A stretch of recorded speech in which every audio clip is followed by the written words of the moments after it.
Jadi kita akan korban lembu. Okay. Let's go. Seminggu ke di bahagian hadapan lah.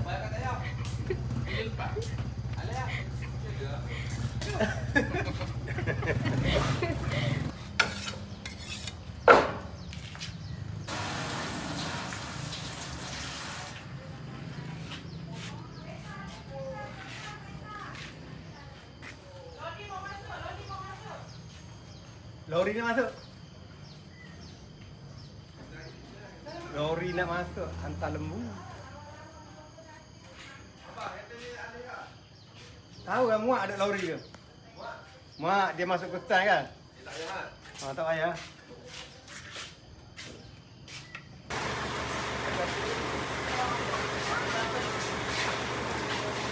Sebenarnya lembu. Bawa dulu di barat tadi.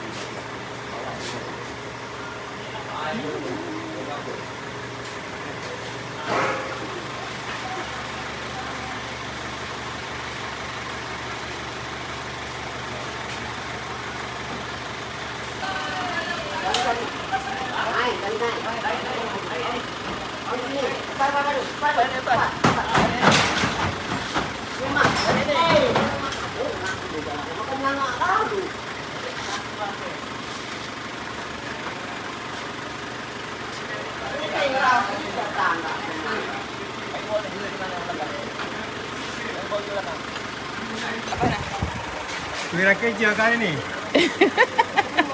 Kerja hari raya lah. Bertugas. Kita nak korban ni ramai orang tengok.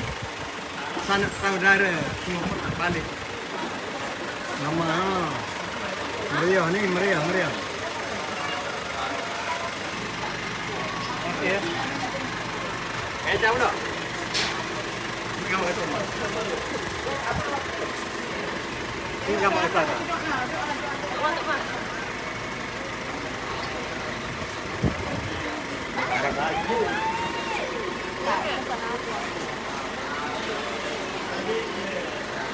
Hey, Imra.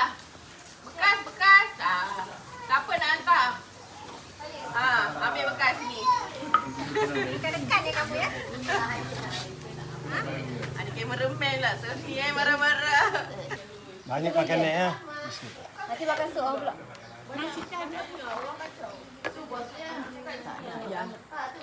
Oleh banyak diet. Diet.